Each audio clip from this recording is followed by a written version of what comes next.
Mga kababayan, mga katambay, nagbabalik po muli ang inyong katambay, si Katambay Manong po, dito po sa Tambay Makabayan.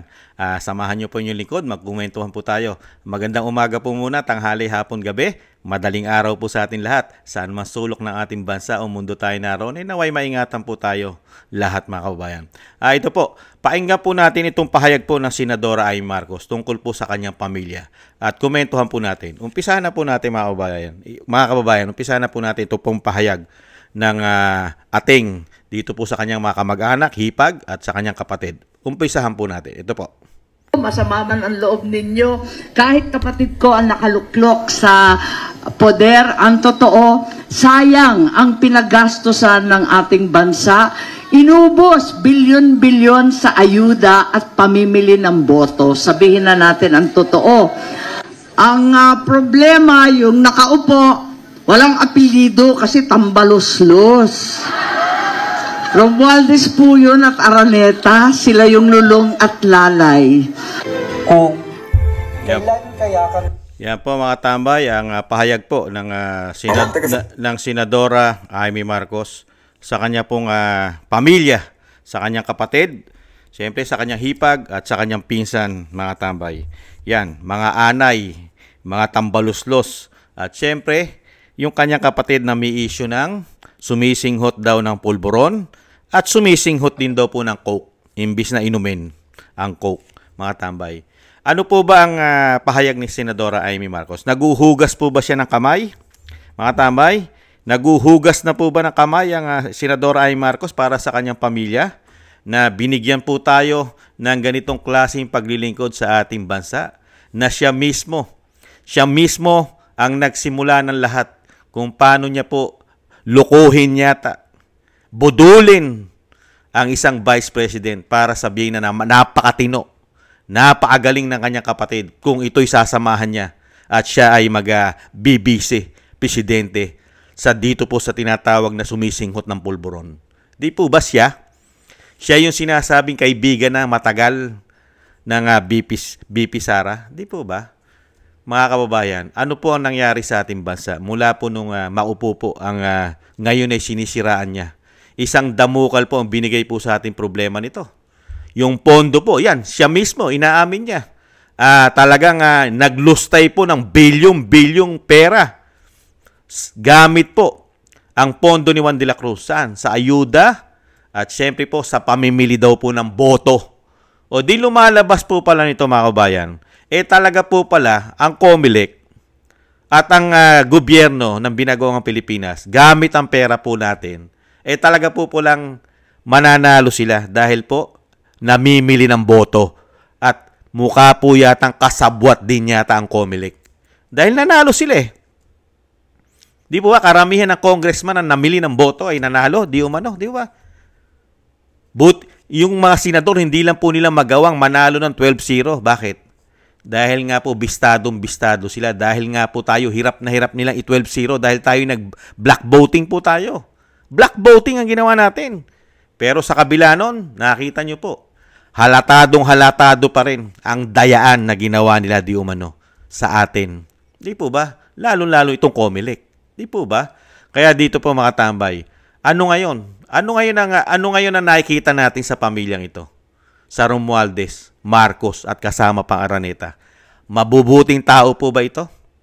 Mabubuting lingkod bayan po ba ito?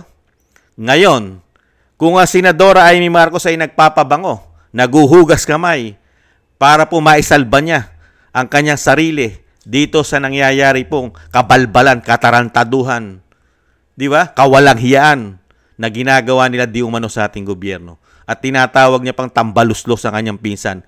At ito pong anay ng lipunan itong kanyang hipag. Di po ba? At siya na rin naman na nagsabi, nagpapatakbo raw po ng gobyerno ay hindi ang kanyang kapatid, kung hindi ang isang Araneta at Romualdez. Tingnan niyo po, binigyan niya tayo ng isang pangulo. Siya mismo, binigyan tayo ng isang pangulo ng Senadora Amy Marcos na napakahina. Under Disaya. Weak! Di umano. Nakita niyo po yung kasinungalingan? Umpisa pa lang alam na niya na ganyan ang kanyang kapatid. Baka alam niya nga yan na gumagamit at sumisinghot ng pulburon at ng coke. Alam niya siguro. Kaya lang, pinagtakpan niya yata ang kanyang kapatid dahil sa ambisyon nilang makabalik sa kapangyarihan. Hindi kaya? Lahat po ito'y planado, scripted. Ngayon, gumagawa na naman kaya na scripted ang senadora? Mga kabayan, para po bumangong muli ang apelidong Marcos, katulad po ng isang senadora, Amy Marcos, na dikit po sa Vice President. Di po ba? Ngayon, yung ginawang kagaguhan at katarantaduhan, kawalang hiyan na sinasabi mo na nag-ubos ng pera ng bansa, pera ng taong bayan, namili ng boto, may magagawa ka bang aksyon, senadora? Kaya mo ba itong kundinahin at imbestigahan? Ngayon ay senadora ka, kaya mo ba itong tutukan? Imbestigahan ang ginawa ng iyong pinsan na tambaluslos at ang ginagawa ng iyong anay na hipag at ng iyong kapatid na may issue na sumisinghot ng pulburon. Kaya mo ba patunayan sa taong bayan? O puro salita ka lang? Puro yaw-yaw ka lang, pero walang gawa? Kaya, nagtatanong na si Kamanong. Pero tama na po mga kabayan. Kung ano man ang layunin ni Senadora Amy Marcos, yung sinasabi niya nakakatulong siya sa ating bansa, sa problema ng bansa, lalong-lalo sa problema na binigay nila sa isang dating Pangulong Duterte na hindi nakakuha ng proseso at kidnapping ang ginawa. Maraming naghudas dyan. Hindi lang po ang gobyerno ng bangag na sinasabi, pati po ang mga men in uniform, mga naghudas at nagtaksil sa isang dating Pangulong Duterte. Di po ba? Hindi naman po lahat ng men in uniform. Yung mga wala lang pong dignidad. Wala pong mga dignidad na mga men in uniform. Di po ba? Yung mga hudas na men in uniform, hindi naman po lahat. Walang paninindigan, walang bayag. Di po ba? Walang dignidad na mga men in uniform. Alam naman po natin yun. Hindi naman po lahat. Marami pa po tayong matitinurian na mga men in uniform. Pero yung nakapwesto po ngayon, yan po ang questionable kung anong klase silang mga general. Hindi po ba? Kaya dito po mga tambay, tama na po. Kung may plano man ang Senadora Amy Marcos na muling magpabango ang kanyang apelido, tama na po. Tama na po mga kababayan na nabigyan po tayo ng isang matandang Marcos at isang anak na Marcos. Okay na po yun. Tapusin na po natin ang kanilang history. Okay na po yan. Kung maglilingkod po siya at mananalo siya bilang senador, tama na po yan. Pero yung sasabihin po natin na bibigyan na naman natin sila ng third times, tama na po. Naranasan na po natin yung tatay. Naranasan na po natin yung anak. Iisang dugo po yan. Apelido pong yan. Nananalaytay po sa dugo nila ang Marcos Romualdez. Mga kababayan, madali pong magbalat kayo. Madali pong magsalita. Nakita po natin yung kapatid, yung Pangulo. Napakaraming salita, pero walang gawa. Di po ba? Okay na po yun. Mapakarami pa pong magbabangon ng ating bansa. Hindi lang po ang Vice President magtatapos, mga tambay. Kung sakali man po, palarin ang ating Vice President, dahil yan po ay nakikita na natin na susunod na Pangulo ng bansa, wag na po tayong magpapasok. Kahit po tumakbong Vice President, sakali man itong Senadora Amy Marcos, wag na po. Okay na po. Marami pa tayong pwedeng iupo. Wag lang po ang Marcos, Araneta, Romualdez. Wag na po. Nahandyan pa po, hindi pa po mauubos ang pamilya Duterte na maglilingkod sa ating bayan. Nahandyan pa po si Pulong. Nahandyan pa po si Baste. At nahandyan pa si Kitty.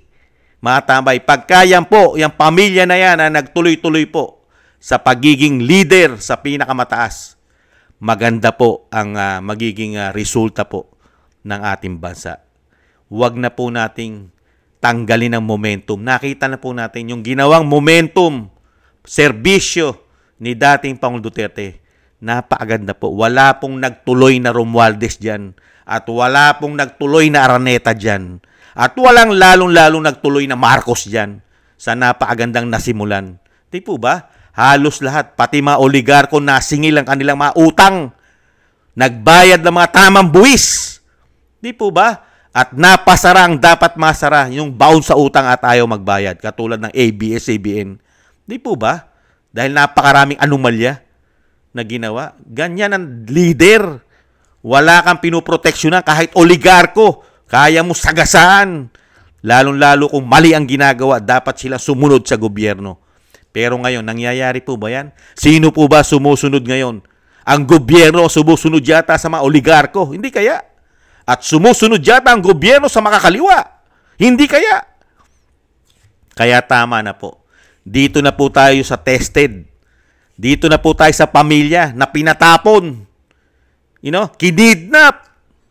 Hinudas ni walang ya. Tinirador. Okay na tayo rito. Kahit sabihin mo ito'y palamura. Palamura ang dating Pangulong Duterte. Pero yung ginawa niya, ubod ng dami. Nakapagtataka lang po. Dahil sa dami na nagawa ng dating Pangulong Duterte, ni isang mainstream media yata, wala man lang pumuri at ipinagmalaki ang nagawa ni dating Pangulong Duterte sa buong bansa. Kahit po sa ating mga OFW. Talagang napakarami niya nagawa. Pero mapapansin mo ang mainstream media, wala silang nakitang kabutihan ginawa nito ng dating Pangulong Duterte. Bagkus, puro paninira ang inilalabas nila. Gamit at kakampi pa ang mga makakaliwa. Hindi po ba? Nakakalungkot lang. Buti na lang po, mas marami tayong matitino na mga Pilipino kaysa rito sa mga bugok at mapaglinlang, mapagsamantala. Di po ba? Mga magnanakaw. Di po ba? At syempre po, marami dyan, mamamatay tao pa. Dahil nasa kanila ng grupo yata na makakaliwa. Na baliwala ang buhay ng Pilipino sa mga yan. 50 taon na mahigit tayong ginugurgur na mga yan. Pero wala tayong makuwang human rights yan. Kaya nga, di ba, sabi ni Congressman Pulong, magsilabas na tayo, lalo-lalo yung mga biktima na mga addictus. Di po ba? At dito makakaliwa. Singilin natin sila. Dahil mas marami tayong matitino kaysa sa kanila. Di po ba? Kaya dito po makatambay, yung sinasabi nga po ni Senadora Amy Marcos, siya na mismo ang nagsasabi ng katotohanan na mga walang hiya, magnanakaw, di po ba? Mga timawa, ganid, swapang, bangag, lasing sa kapangyarihan ang kanyang pamilya, di umano. Siya na mismo. Lalo-lalo na sa paggamit ng pera ng bayan. Inuubos, niwawaldas dahil nga po sa pagiging bangag at lasing sa kapangyarihan na ayaw nang mawala sa kanila. Nakita niyo po, bilyon-bilyon. Kaya nga po lumalabas ngayon, pati yung ginawa nila kay dating Pangulong Duterte, ginastusan din po yan ng bilyon-bilyon. Di po ba? At yung ginagawa nilang pagpapabagsak sa Vice President, hindi kaya trilyon naman ang gastos dyan? Hindi kaya? Dahil sanay na sanay po sila magwaldas, magubos ng pera dahil sa nga po pagiging bangag at lasing nito sa kapangyarihan. Hindi po ba? Kaya po mga kabayan, magising na po tayo. Huwag na po tayong magpabudol muli sa pamilya nito. Tama na po yun. Kung siya po ay kaibigan ng ating Vice President, okay na po yun. Pero kung siya po ay pagkakatiwalaan naman natin muli, dahil nakikita po natin, malapit na po ang 2028, mukha po yatang pumupwesto ito. Mukha yatang nanliligaw ito para maging running mate ng isang Vice President, para maging Vice President. Huwag po tayong pumayag na makatambay. Huwag na po. Pwede naman pong running mate si Pulong, si Baste. Mas sigurado tayo. Di po ba? Mahirap na po. Mahirap na pong mapangatluhan. Napangalawa na po tayo. Diktador, magnanakaw. Tapos dito naman, matindi.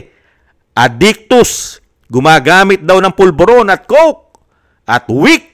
At isang damukal na korupsyon. Mga kababayan, tama na po.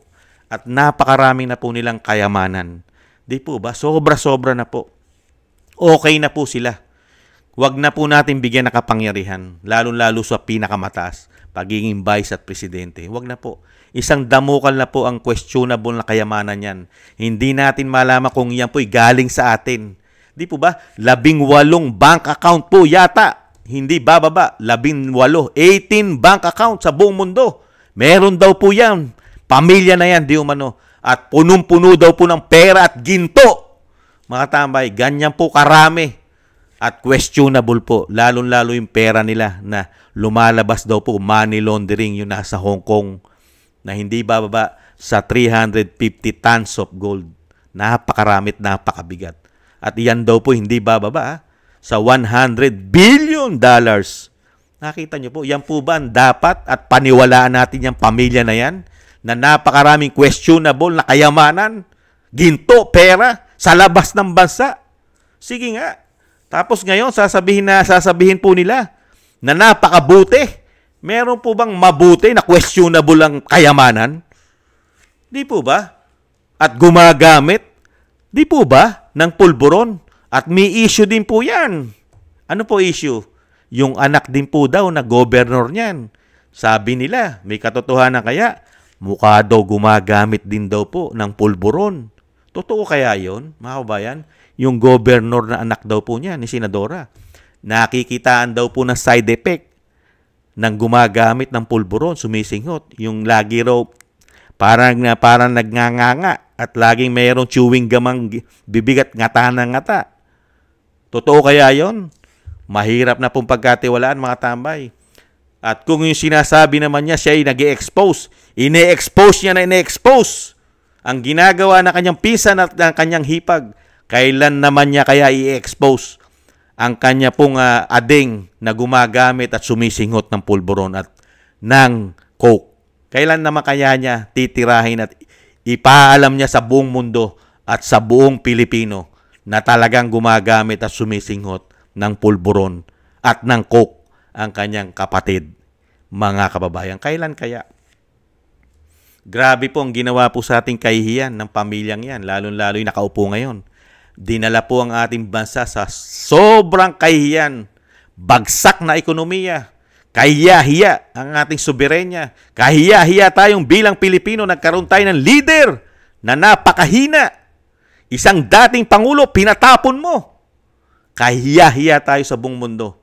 Kaya wala nagtitiwala sa ating malalaking investor dahil meron tayong ganitong Pangulo na sinasabi na sobrang gumastos ng pera, korupsyon, pagiging weak, sunod-sunuran sa asawa dahil nagpapatakbo ng gobyerno ngayon ng asawa at ang tinatawag na tambaluslos. Unbelievable. Mga kabayan, yan pong si Senadora Amy Marcos, naku po, mga kabayan, okay na po tayo dyan. Kung mali si Kamanong, batikusin niyo po ako, mga tambay. Pero ako, okay na po ako. Tama na po ang dalawang Marcos sa ating bansa. Okay na po. Huwag na po tayong pumangatlo. Mapakahirap po. Lagi po tayong talo.